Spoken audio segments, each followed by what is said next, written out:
الحمد للہ رب العالمین والعاقبۃ للمتقین والصلاة والسلام علی افضل الانبیاء سید المرسلین وعلی آلہ وصحابہ وازواجہ واہل بیتہ وعلماء ملتہ واولیاء امتہ اجمعین، اما بعد فاعوذ باللہ من الشیطان اللعین الرجیم، بسم اللہ الرحمن الرحیم۔ رضی اللہ عنہم ورضوا عنہ وأعد لهم جنات تجری تحتها الأنہار خالدین فیہا ابدا، ذلک الفوز العظیم۔ صدق اللہ المولانا العظیم۔ ان اللہ وملائکتہ یصلون علی النبی یا ایہا الذین آمنوا صلوا علیہ وسلموا تسلیما۔ اللہم صل علی سیدنا ومولانا محمد معدن الجود والکرم منبع العلم والحلم والحکم، صلاة وسلاما علیک یا رسول اللہ صلی اللہ تعالی علیہ وسلم۔ آج کی یہ مقدس محفل جس کو عنوان دیا گیا ذکر شہدائے کربلا،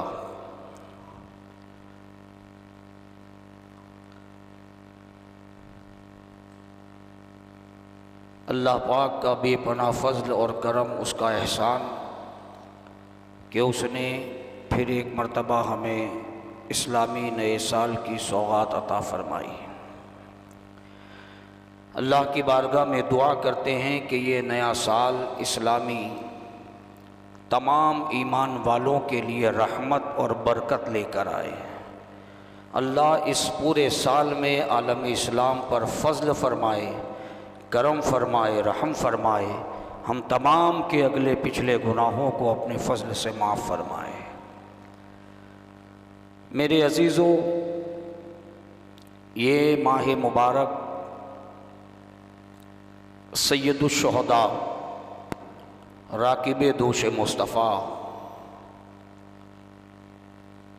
نور نظر مولا علی راحت حضرت فاطمہ سیدنا حضرت امام حسین ابن علی رضی اللہ تعالیٰ ورضا عنہ کی یاد میں منایا جاتا ہے۔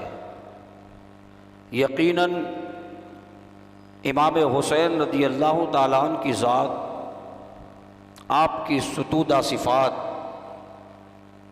اتنے بلند و بالا مقام پر فائز کہ قرآن مجید فرقان حمید میں اللہ فرماتا ہے وَلَنَبْلُوَنَّكُمْ بِشَيْءٍ مِّنَ الْخَوْفِ وَالْجُوعِ وَنَقْصٍ مِّنَ الْأَمْوَالِ وَالْأَمْوَالِ وَالْأَنفُسِ وَالثَّمَرَاتِ وَبَشِّرِ الصَّابِرِينَ۔ اللہ فرماتا ہے کہ میں تمہیں یعنی کہ ایمان والوں کو آزماؤں گا، وَلَنَبْلُوَنَّكُمْ، اور ضرور آزماؤں گا، خوف سے، بھوک سے، مال کے نقصان سے۔ رب کی مرضی ہے وہ چاہیں ایسے آزمائے، لیکن امام حسین کا مقام اور مرتبہ یہ ہے کہ آپ کو آزمایا گیا اور ایک ہی وقت میں ساری آزمائش لی گئی، اور آپ نے امتحان میں ثابت قدم رہ کر بتا دیا کہ قتل حسین اصل میں مرگ یزید ہے، اسلام زندہ ہوتا ہے ہر کربلا کے بعد۔ آج ایک محرم الحرام شہادت سیدنا حضرت عمر ابن خطاب رضی اللہ تعالیٰ عنہ، ہم سنی ہیں الحمدللہ، نہ ہم خارجی ہیں نہ ہم رافضی ہیں، ہم سنی ہیں۔ اللہ کا فضل ہے، نہ ہم صحابہ کو چھوڑ سکتے ہیں نہ اہل بیت کو چھوڑ سکتے ہیں۔ ایک ہاتھ میں صحابہ کا دامن اور دوسرے ہاتھ میں اہل بیت کا دامن ہے، اس لیے کہ دونوں کو نسبت رسول اللہ سے ہے، اور جس چیز کو حضور سے نسبت حاصل ہو جائے اہل سنت و جماعت اس چیز سے محبت بھی رکھتے ہیں، ادب بھی کرتے ہیں، احترام بھی کرتے ہیں۔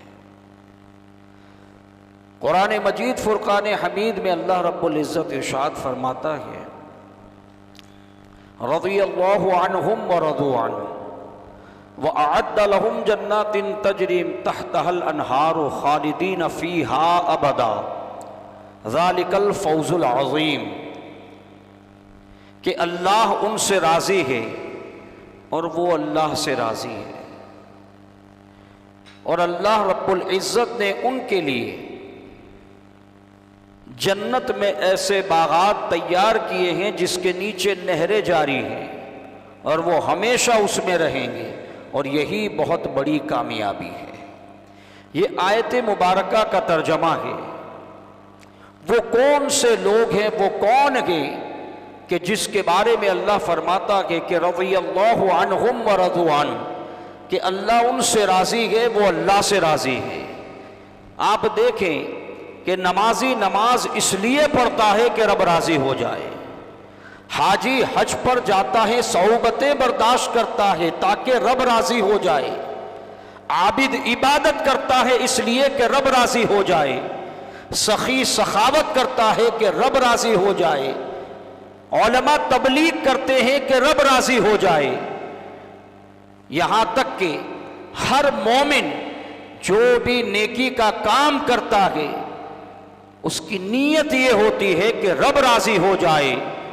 لیکن یہ کون لوگ ہیں کہ جس کے بارے میں رب فرماتا ہے کہ اللہ ان سے راضی ہے اور وہ رب سے راضی ہیں؟ تو وہ جماعت کوئی اور نہیں، وہ جماعت رسول اللہ کی تربیت یافتہ ہے، جنہوں نے تعلیم حضور سے پائی، تربیت حضور سے پائی۔ وہ جماعت حضرات صحابہ کی جماعت ہے کہ جس کے بارے میں رب فرماتا ہے کہ وہ اللہ اس سے راضی ہے اور وہ اللہ سے راضی ہے، اور اللہ نے ان کے لیے جنت میں ایسے باغات تیار کیے کہ جس کے نیچے نہریں جاری ہیں اور وہ ہمیشہ اس میں رہیں گے، اور یہی بڑی کامیابی ہے۔ حضرات صحابہ کا مقام و مرتبہ دیکھیں کہ جس کے بارے میں رب قرآن میں فرمائے کہ اللہ ان سے راضی ہیں۔ کمال کیا ہے؟ کمال عبادات کا ہے۔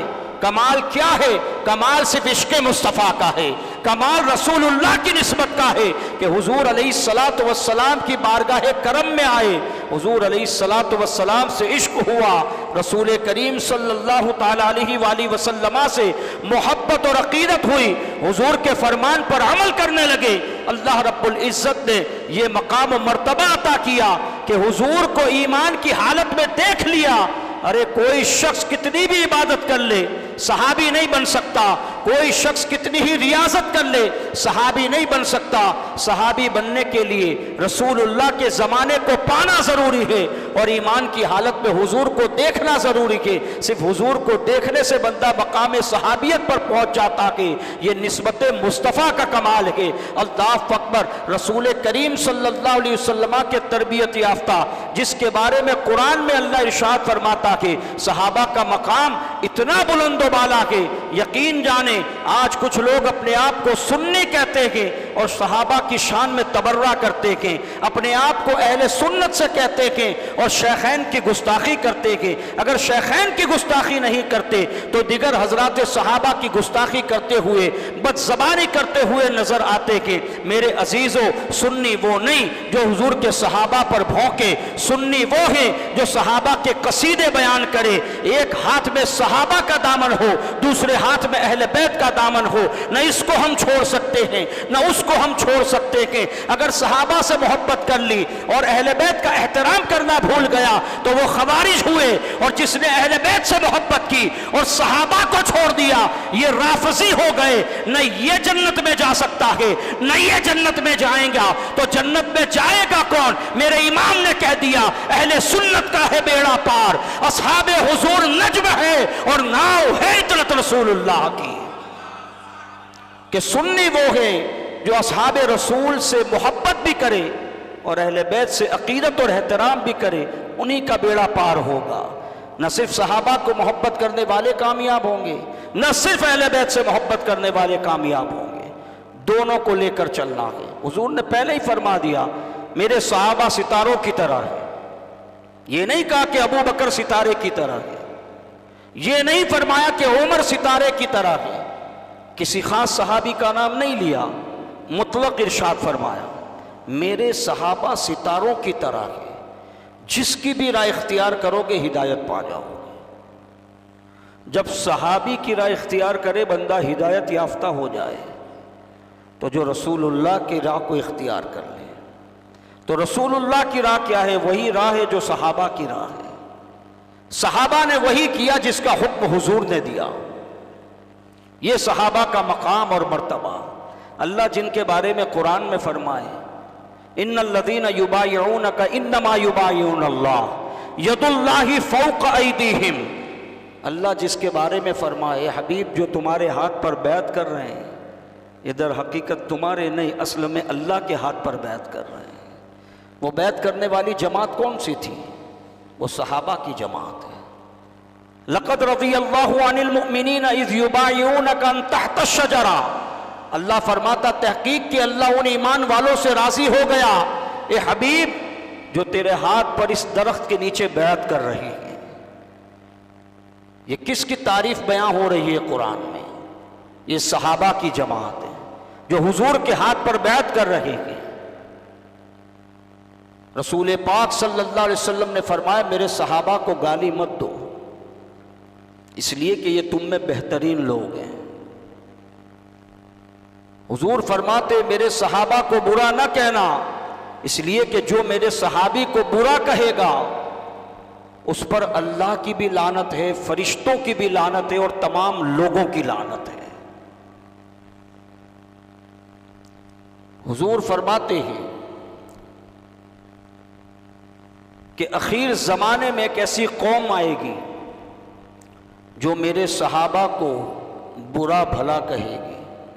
رسول پاک نے فرمایا کہ تم ان کی جنازے کی نماز نہ پڑھنا، ان کے ساتھ رشتہ داری نہ رکھنا، ان کے ساتھ مجالست نہ کرنا، وہ بیمار ہو جائیں تو عیادت کے لیے بھی نہ جانا۔ کن لوگوں کے بارے میں حضور نے فرمایا؟ ان کے بارے میں جو صحابہ کوئی گستاخی کرتے ہیں، جو صحابہ کے بارے میں بدگمانی رکھتے ہیں۔ حضور فرماتے وہ مر جائے تو جنازہ بھی مت پڑھنا، بیمار ہو جائے تو عیادت کے لیے بھی نہ جانا،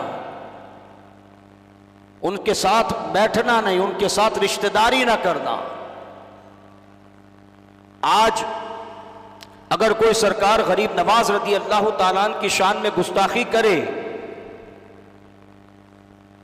تو کہتے ہیں کہ یہ وہابی ہے، یہی بات ہے۔ غوث پاک پیران پیر دستگیر رضی اللہ تعالیٰ عنہ کی شان میں بک بک کرے، سنی فوراً بولتا ہے کہ یہ وہابی ہے،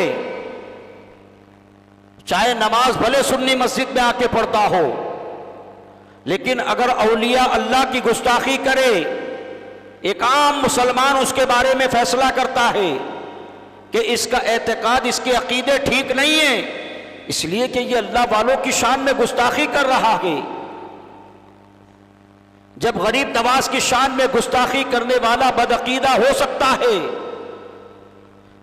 غوث پاک رضی اللہ تعالیٰ عنہ اور دیگر اولیاء کاملین کی شان میں گستاخی کرنے والا بدعقیدہ ہو سکتا ہے، تو کوئی اپنے آپ کو سنی کہلوائے اور صحابہ کی شان میں تبرہ کرے، صحابہ کی شان میں گستاخی کرے، تو وہ سنی کیسے بچ جائے گا؟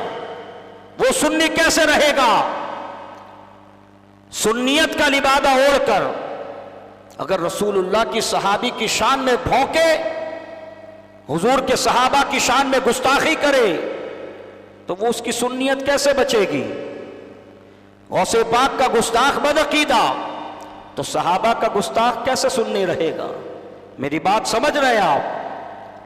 صحابہ کی شان میں گستاخی کرنے والا سنی ہو ہی نہیں سکتا، اس کے لیے پھر روافظ کا ٹائٹل لگے گا، اور صحابہ کی شان میں گستاخی کرنے والا روافظ ہے تو اہل بیت کی شان میں گستاخی کرنے والا خارجی ہے۔ نہ ہم روافظ میں سے ہیں نہ خوارج میں سے ہیں، اللہ کا فضل ہے، اللہ رب العزت نے صحابہ کو وہ مقام و مرتبہ عطا فرمایا۔ کہ حضور علیہ الصلاۃ والسلام نے صحابہ کی شان بیان کی، قرآن میں اللہ نے صحابہ کا درجہ اور مقام بتایا۔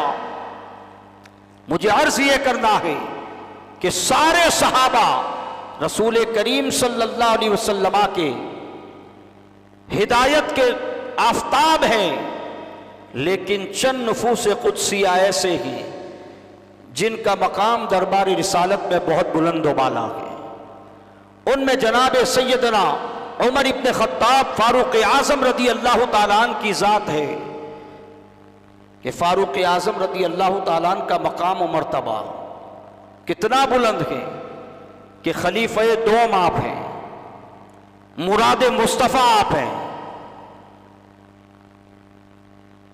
مطلوب اسلام آپ ہیں۔ رسول پاک جس کے بارے میں فرمائے میرے بعد اگر کوئی نبی ہوتا عمر تم ہوتے۔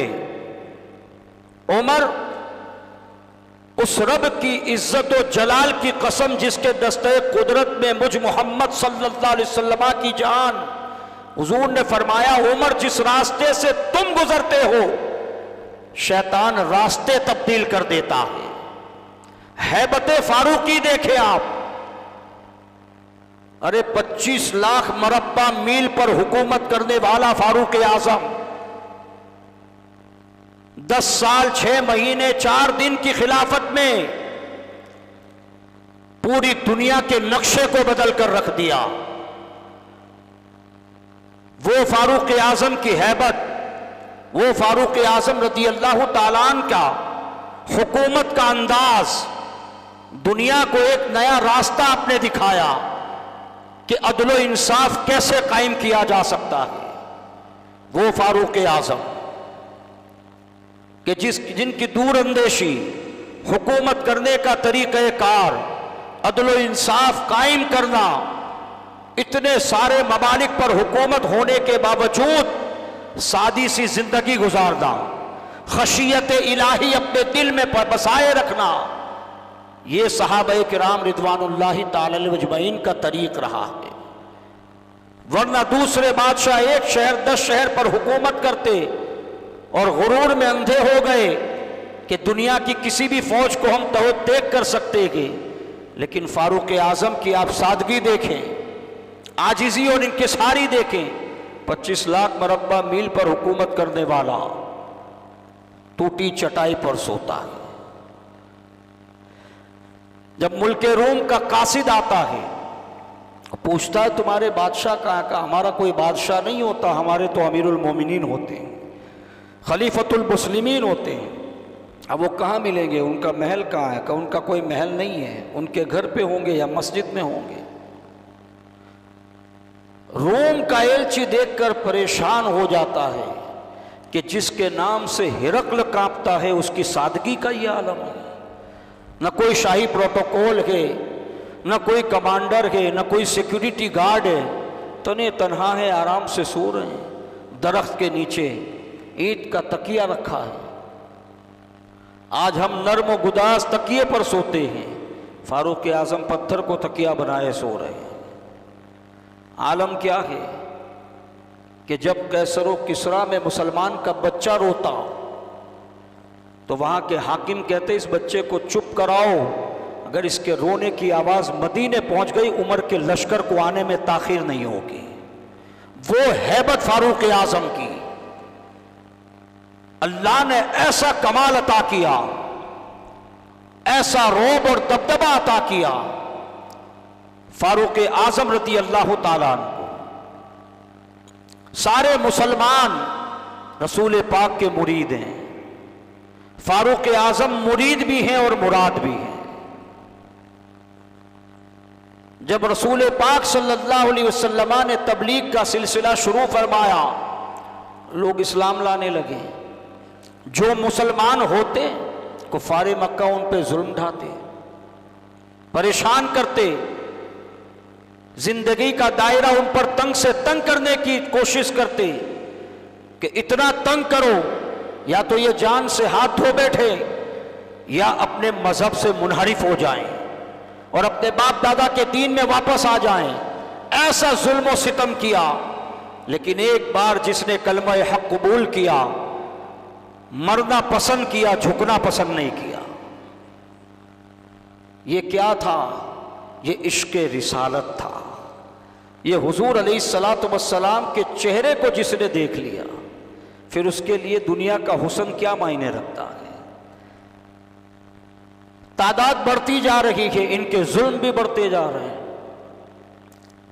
اور ظلم اتنے زیادہ ہو گئے کہ کبھی کسی کو مارا جا رہا ہے، کبھی کسی کو گھسیٹا جا رہا ہے۔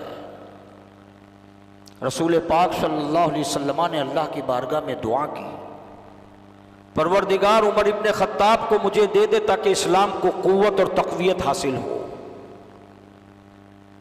اور رسول پاک دعا کے لیے ہاتھ اٹھائیں۔ امام اہل سنت اعلیٰ حضرت رضی اللہ تعالیٰ عنہ، ہم تو یہ کہتے ہیں کہ دعا کے لیے ہاتھ اٹھائے، لیکن اعلیٰ حضرت فرماتے جن کو سوئے آسماں پھیلا کے جل تھر بھر دیے۔ اعلیٰ حضرت کا بھی عشق الگ لیول کا ہے۔ ہم کہتے ہیں اس طرح جب بندہ ہاتھ اٹھاتا ہے تو وہ دعا کہتے ہیں، دعا کے لیے ہاتھ اٹھائے، لیکن اعلیٰ حضرت فرماتے ہیں جن کو سوئے آسماں پھیلا کے جل تھل بھر دیے، صدقہ ان ہاتھوں کا پیارے ہم کو بھی درکار ہے۔ حضور کے ہاتھ مبارک تو ایسے ہیں نا، جب حضور کھڑے ہیں بیٹھے ہیں تو ہاتھ ایسے ہیں، آسمان بےتاب ہے کہ رسول اللہ کی ہتھیلی دکھ جائے، حضور کی ہتھیلی دکھ جائے، آسمان بےتاب ہیں، تو اعلیٰ حضرت فرماتے جن کو سوئے آسمان پھیلا کے جل تھل بھر دیے، صدقہ ان ہاتھوں کا پیارے ہم کو بھی درکار ہے۔ حضور نے دعا کے لیے ہاتھ اٹھائے کہ پروردگار عمر کو دے دے تاکہ اسلام کو قوت آ جائے، مسلمانوں کو طاقت مل جائے۔ اجابت نے جھک کر گلے سے لگایا، بڑی ناز سے جب دعائے محمد، اجابت کا جوڑا عنایت کا صحرا، دلہن بن کے نکلی دعائے محمد۔ حضور علیہ الصلاۃ والسلام کی دعا قبول ہوئی۔ فاروق اعظم رضی اللہ تعالیٰ عنہ اپنے گھر میں گئے، صبح کفار مکہ نے میٹنگ بلائی کہ یہ تو ختم ہونے کا نام ہی نہیں لے رہے، جتنا ظلم ڈھا رہے ہیں، تعداد تو بڑھتی جا رہی ہے، کم ہونے کا نام نہیں لیتے، ایک بار جو ان کے دین میں داخل ہو جاتا ہے پلٹنے کا نام نہیں لیتا۔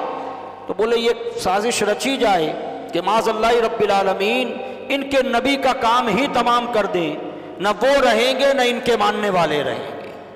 تو انہوں نے یہ تجویز پیش کی، فاروق اعظم نے کہا کہ میں یہ کام کرنے کو تیار ہوں، میں مسلمانوں کے نبی کو قتل کر دوں گا معاذ اللہ۔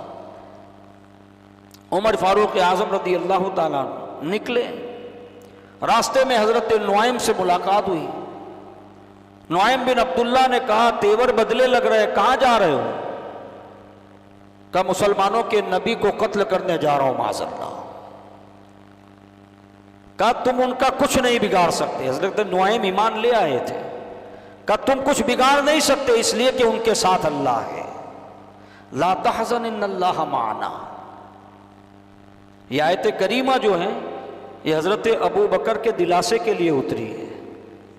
ہاں حضور تو اللہ پر پورا بھروسہ ہے، لا تحزن ان اللہ معنا، حضور کہتے ہیں قرآن کی آیت ہے ابو بکر غم نہ کر اللہ ہمارے ساتھ ہے۔ یہ غار ثور میں بات ہوئی تھی، وہ اللہ جس کے ساتھ ہے۔ رسول اللہ صلی اللہ علیہ وسلم کے بارے میں حضرت نعیم کہتے ہیں کہ اللہ ان کے ساتھ ہے، تم ان کا کچھ بگاڑ نہیں سکتے۔ کہا اتنے وثوق سے تو کہہ رہا ہے؟ کہا ہاں لگتا ہے تو نے بھی اپنا دین تبدیل کر لیا ہے۔ حضرت نعیم کہتے ہیں ہاں میں نے بھی اپنا دین تبدیل کر لیا ہے۔ کہا آج تو ان کو چھوڑوں گا نہیں۔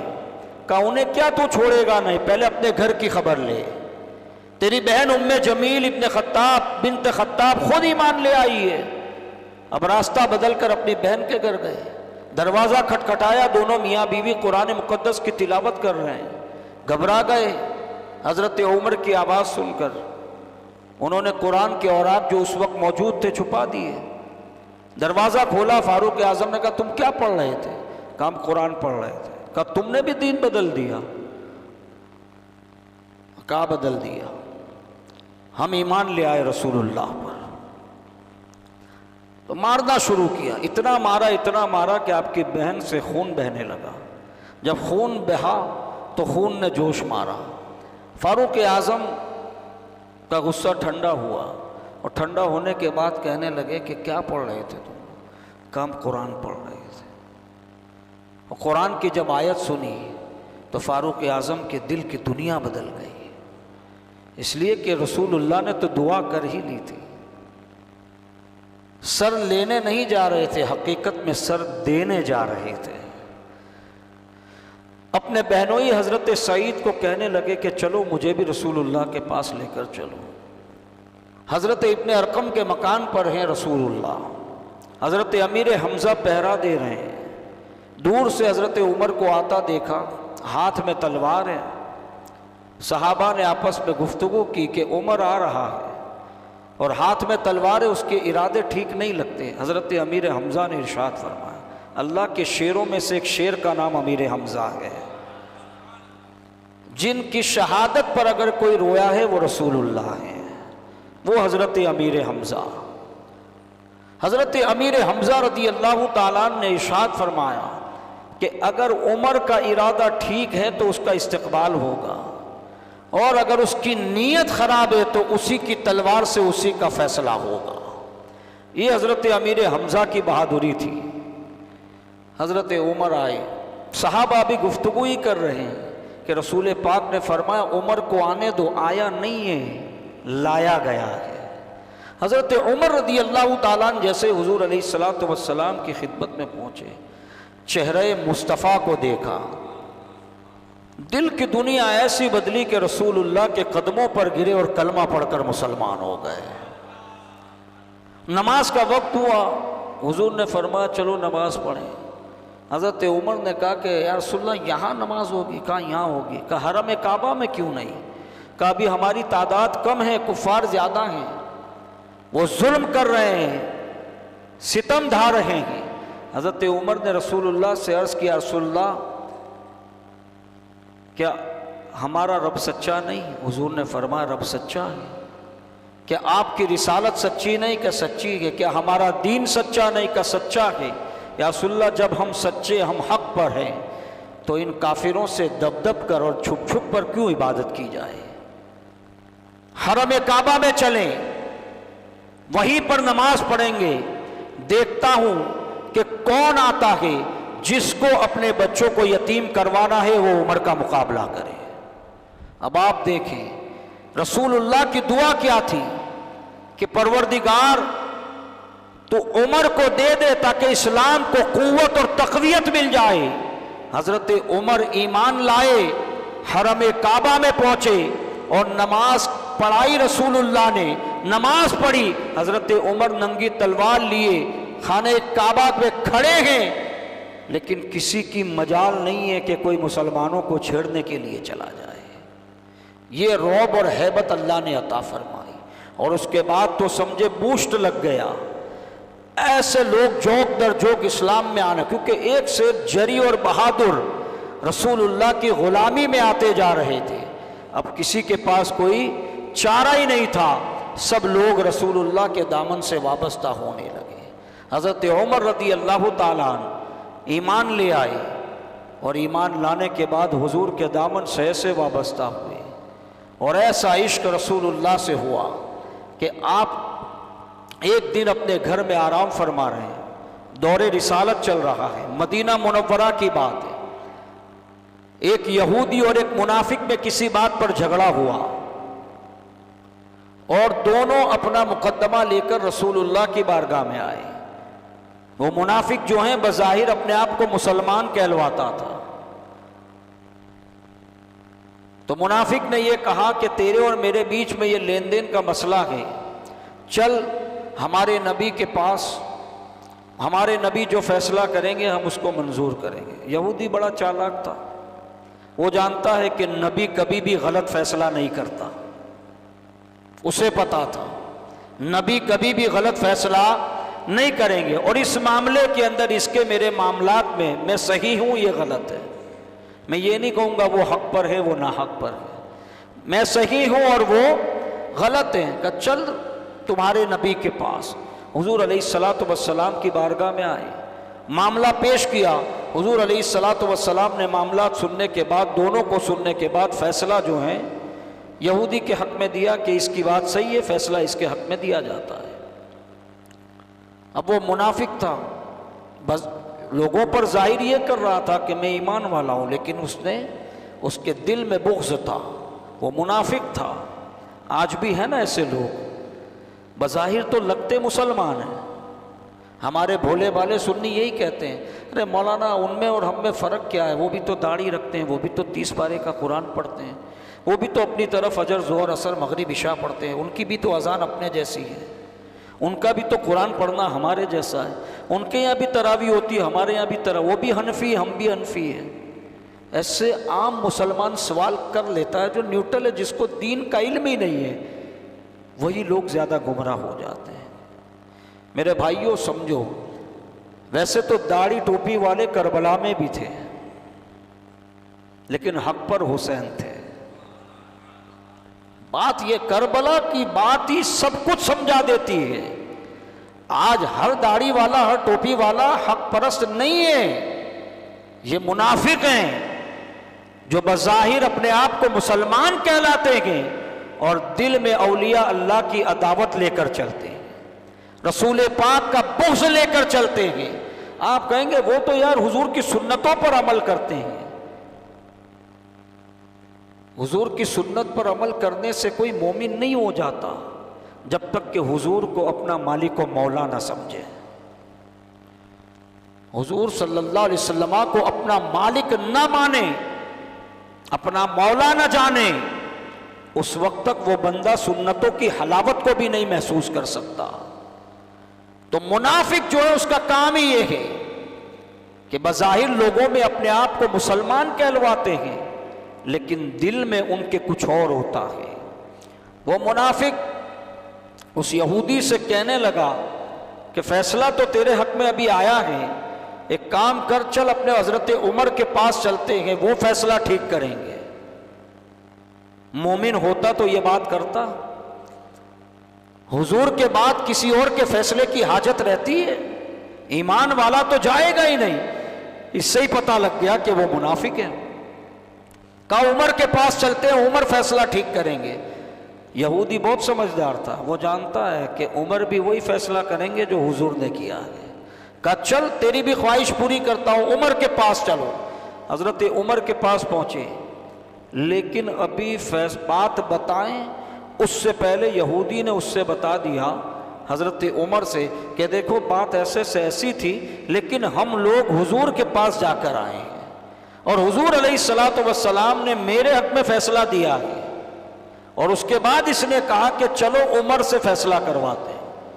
حضرت عمر نے ابھی یہودی کی بات سنی اور منافق سے کہا کہ بات یہ کہہ رہا ہے وہ درست ہے؟ اسی منافق نے کہا کہ ہاں درست ہے۔ حضرت عمر نے کہا ٹھہرو میں ابھی آتا ہوں۔ گھر کے اندر گئے، تلوار لے کر آئے، کوئی بات نہیں، کوئی سنوائی نہیں، منافق کی گردن مار دی، قتل کر دیا۔ مدینے میں شورا ہو گیا، عمر نے مسلمان کو قتل کیا۔ رسول اللہ کی بات کرتے ہو کہ علم غیب نہیں ہے؟ ارے حضور کے دربار کا تربیت یافتہ عمر بھی جانتا ہے کس کے سینے میں ایمان ہے اور کس کے سینے میں ایمان نہیں ہے۔ حضرت عمر کے بارے میں مشہور ہوا مدینے میں کہ عمر نے مومن کو مار دیا، لیکن حضرت عمر بالکل پرسکون ہے، اس لیے کہ جانتے فیضان نبوت سے میں بھی دیکھتا ہوں کہ کون مومن ہے کون منافق ہے۔ حضرت عمر رضی اللہ تعالیٰ عنہ نے اس کی گردن مار دی اور کہا کہ جو رسول اللہ کے فیصلے کو نہیں مانتا عمر اس کے ساتھ یہی فیصلہ کرتا ہے، عمر اس کے ساتھ یہی فیصلہ کرتا ہے۔ اور قرآن کی آیت حضرت عمر کے حق میں نازل ہوئے کہ عمر نے کسی مومن کو نہیں مارا، منافق کو مارا ہے۔ حضور علیہ السلام نے فرمایا ارے جن کے در کے گدا حضرت عمر لوگوں کے دلوں کے حالات جان لیتے ہوں، تو پھر رسول اللہ کے بارے میں تم کہتے ہو کہ پیٹھ پیچھے کا علم نہیں؟ یہ منافقت نہیں تو اور کیا ہے؟ اسی کو منافقت کہتے ہیں۔ حضرت عمر رضی اللہ تعالی عنہ کا یہ عشق رسول ہے، ایسا عشق، اور جب عشق بھی اس معیار کا تھا تو بارگاہ رسالت سے فیض بھی ایسا ملا۔ حضرت ابو موسیٰ اشعری رضی اللہ تعالیٰ عنہ روایت کرتے ہیں کہ میں رسول اللہ کے ساتھ ایک باغ میں بیٹھا ہوا تھا، باغ کے دروازے پر دستک ہوتی ہے، رسول پاک صلی اللہ علیہ وسلم، دروازہ بند ہے، ابھی اس دروازے پہ دستک ہو، ہمیں پتہ ہے آنے والا کون ہے، بھئی اتنا بڑا کوسمبا کوئی بھی ہو سکتا ہے۔ تو حضرت ابو موسیٰ اشعری فرماتے باغ کا دروازہ بند تھا، باہر نظر کچھ آ نہیں رہا تھا، دروازے پر دستک ہوئی، جب دستک ہوئی تو حضور علیہ السلام نے فرمایا دروازہ کھولو اور جو آنے والا ہے اس کو جنت کی بشارت دو۔ حضرت ابو موسیٰ اشعری فرماتے کون خوش نصیب ہوگا؟ میں گیا، میں نے دروازہ کھولا، دیکھا ابو بکر صدیق ہیں۔ کہتے پیٹھ پیچھے کا علم نہیں، ادھر دروازہ بند ہے، ابو موسیٰ اشعری خود فرماتے پتہ ہی نہیں آنے والا کون ہے، لیکن نگاہ نبوت دیکھ رہی ہے۔ بھائی کوئی یہودی بھی آ سکتا تھا، کوئی منافق بھی ہو سکتا تھا، لیکن بغیر دیکھے حضور نے فرمایا آنے والے کو جنت کی خوشخبری دے دے۔ دروازہ کھولا، ابو بکر صدیق ہیں، حضور کی بشارت سے آگاہ کیا۔ حضرت ابو بکر نے خدا کی حمد و ثنا بیان کی اور شکر ادا کیا اور باغ میں آ کر بیٹھ گئے، میں نے دروازہ بند کیا۔ پھر کچھ دیر بعد دستک ہوئی، رسول اللہ نے فرمایا جا کے دروازہ کھولو اور آنے والے کو جنت کی خوشخبری دو۔ فرماتے ہیں آج کیا بات ہے، دریائے کرم جوش میں ہے۔ حضرت ابو موسیٰ اشعری فرماتے بولے دروازہ کھولا، دیکھا حضرت فاروق اعظم ہیں، میں نے انہیں جنت کی بشارت دی جو حضور نے ارشاد فرمایا، انہوں نے بھی خدا کی حمد و ثنا بیان کی، شکر ادا کیا اور آ کر بیٹھ گئے۔ میں نے پھر باغ کا دروازہ بند کیا، تیسری مرتبہ پھر دستک ہوئی، میں نے دروازہ کھولا، حضور نے فرمایا اس کو بھی جنت کی بشارت دے دو۔ میں پھر گیا، دروازہ کھولا، دیکھا حضرت عثمان ذو النورین تشریف لائے، میں نے انہیں بھی رسول پاک کی بشارت سے باخبر کیا، انہوں نے خدا کی حمد و ثنا بیان کی اور آ کر بیٹھ گئے۔ یہ حدیث میں نے کیوں بیان کی؟ پہلے آنے والے ابو بکر، دوسرے آنے والے حضرت عثمان اور تیسرے آنے والے حضرت عمر اور حضرت عثمان، یہ تین صحابہ آئے۔ پتہ تو نہیں تھا نا کہ کون آ رہا ہے، لیکن حضور کو معلوم ہے، حضور سب جانتے ہیں۔ آج رافضی ان تینوں کے نام کو لے کر بکتا ہے، لیکن رسول اللہ نے پہلے ہی بتا دیا ابو بکر جنتی ہے، عمر جنتی ہے، عثمان جنتی ہے، جو ان پر پھونکے گا وہ خود جہنمی ہوگا۔ اس لیے کہ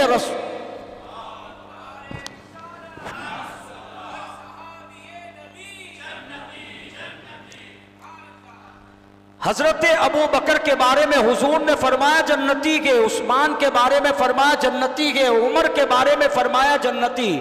جس کو حضور جنتی کہیں اور آج کے کالے کپڑے والا جہنمی کہے تو اپنی آخرت کی فکر کر، وہ اپنے دین کی کھیتی خود برباد کر رکھیں گے جو حضرات صحابہ پر بھونکتے ہیں۔ اس لیے کہ رسول پاک صلی اللہ علیہ وسلم نے جن کو جنتی ہونے کی بشارت دے دی، ایک مرتبہ نہیں کئی مرتبہ کہا ہے۔ حضور علیہ السلام نے حضرت ابو بکر کے بارے میں فرمایا کسی کو اگر چلتا پھرتا جنتی دیکھنا ہو ابو بکر کو دیکھ لو۔ یہ کم بات ہے۔ 10 وہ خوش نصیب صحابی جن کو حضور علیہ السلام نے جنتی ہونے کی بشارت اپنی زبان فیض ترجمان سے کی، لیکن اللہ رب العزت نے قرآن میں تو سارے صحابہ کو جنتی کہہ دیا۔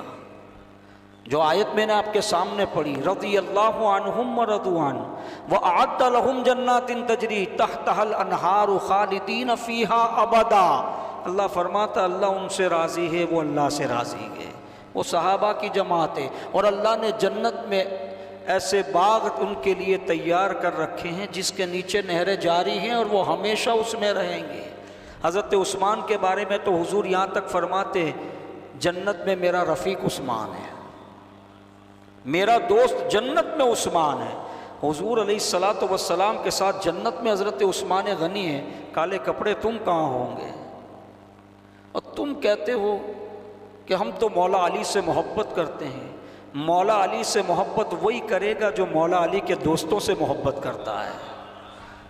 مولا علی رضی اللہ تعالیٰ عنہ نے تو یہاں تک فرمایا اگر کوئی مجھ کو شیخین پر فضیلت دیتا ہے تو میں اس پر وہی سزا مقرر کروں گا جو مفتری کی ہے، کذاب کی جو سزا ہے، 70 کوڑے لگاؤں گا جو مجھے ابو بکر اور عمر سے افضل بتائے۔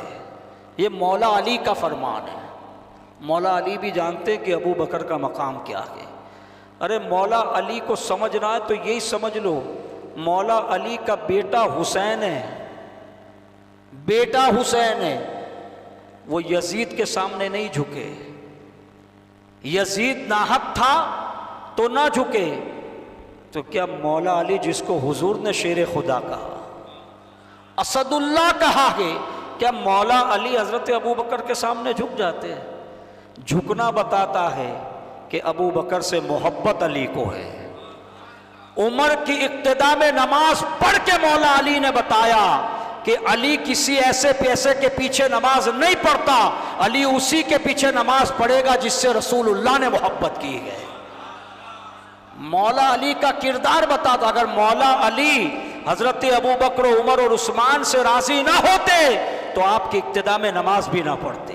جس طرح امام حسین نے یزیدیوں کے ساتھ نماز نہ پڑھی، کربلا میں اپنی امامت اور اپنی جماعت الگ کی ہے، ان کے ساتھ امام حسین نے نمازیں نہیں ادا کی۔ سمجھ رہے ہیں؟ تو مولا علی کی محبت کا دعویٰ کر کے صحابہ کی شان میں گستاخی کرنے والا سنی نہیں ہو سکتا۔ سنی وہی ہے جو مولا علی سے بے پناہ محبت کرے اور صحابہ کا ادب و احترام بھی کرے، وہی سنی ہے۔ حضرت فاروق اعظم رضی اللہ تعالیٰ عنہ، اللہ رب العزت نے وہ مقام و مرتبہ عطا کیا۔ آج کا یہ دن جو گزرا آپ کی شہادت کا دن ہے، تو میں یہ سوچ کے آیا تھا آج کہ آج صحابہ کا تذکرہ کریں گے پہلے دن، اور اہل سنت کے ذہن کو تیار کرنا ہے کہ صحابہ کے ذکر سے شروع کریں گے اور اہل بیت کے ذکر پر ختم کریں گے۔ یہ ہے سنیت کہ صحابہ کا ذکر کرتے کرتے اہل بیت کے دربار تک پہنچیں گے، اس لیے کہ یہی وہ وسیلے ہیں جو رسول اللہ تک پہنچاتے ہیں، یہی وہ دروازے ہیں جو حضور کے دربار تک لے کر جاتے ہیں۔ ورنہ ہماری اوقات ہی کیا ہے کہ ہم ان کی بارگاہ تک پہنچ سکے؟ یہ تو اللہ کا فضل ہے، اس کا خاص کرم کہ اللہ رب العزت نے ہمیں یہ سرکار عطا کی کہ ان کے وسیلے سے ہم حضور کی بارگاہ تک رسائی حاصل کر سکے۔ اگر حضور کو راضی کرنا ہے تو یاد رکھیں، حضور کی بارگاہ میں آپ کے صحابہ کا وسیلہ دو۔ اگر حضور کو راضی کرنا ہے، اہل بیت کا وسیلہ دو۔ جب کسی شخص کو خوش کرنا ہوتا ہے نا، اس کے بچوں سے محبت کرو، پھر دیکھو اس شخص کا دل تمہارے لیے نرم ہوگا کہ یار یہ آدمی کے بارے میں لوگ غلط بولتے ہیں، تو اچھا بھلا آدمی ہے، میرے بچے سے محبت کرتا ہے، ڈیری ملک دلاتا ہے، چاکلیٹ دلاتا ہے، یہ تو بھلا آدمی ہے۔ آدمی کا دیکھنے کا نظریہ بدل جاتا ہے نا۔ یہ تو ایک عرف عام کی بات کر رہا ہوں۔ تو کوئی امام حسین سے محبت کرے، کیا رسول اللہ اس پر نظر نہیں کریں گے؟ کوئی اہل بیت سے عقیدہ اور احترام کرے تو کیا رسول اللہ اس پر کرم نہیں فرمائیں گے؟ کوئی صحابہ سے محبت کرے تو کیا حضور اس پر نگاہ نہیں ڈالیں گے؟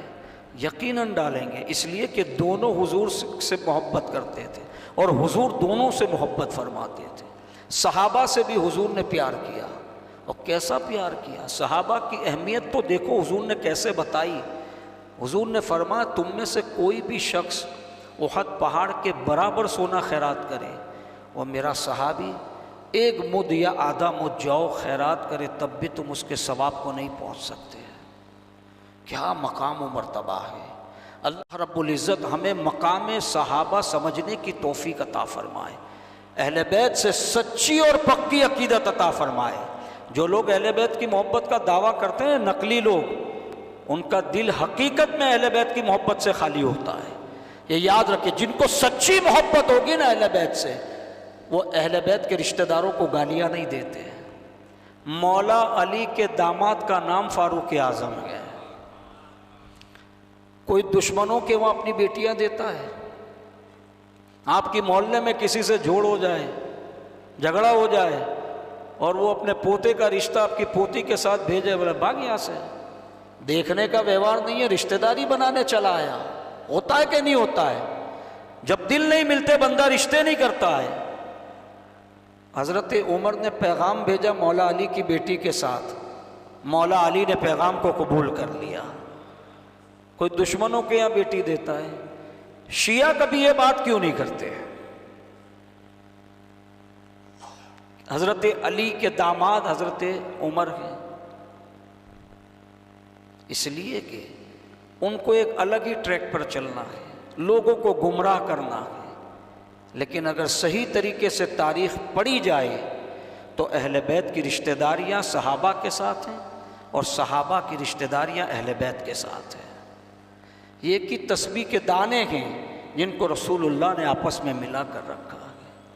اللہ رب العزت کی بارگاہ میں دعا ہے مولا کریم ہمیں مقام فاروق اعظم اور مقام صحابہ سمجھنے کی توفیق عطا فرمائے، سچی پکی صحابہ کرام سے عقیدت عطا فرمائے، اہل بیت علیہ رحمت و رضوان سے سچی پکی عقیدت اور محبت عطا فرمائے، صحابہ کے طریقے، اہل بیت کے طریقے کو اختیار کر کے ہمیں زندگی گزارنے کی اللہ توفیق عطا فرمائے۔ اللہ ہمارے گناہوں کو معاف فرمائے، ہماری اس مجلس کو، اس محفل کو اپنی بارگاہ میں قبول فرمائے، اور آخرت میں ہمارے لیے نجات کا ذریعہ بنائے۔ وما علینا الا البلاغ۔ السلام علیکم ورحمۃ اللہ وبرکاتہ۔ السلام علیکم۔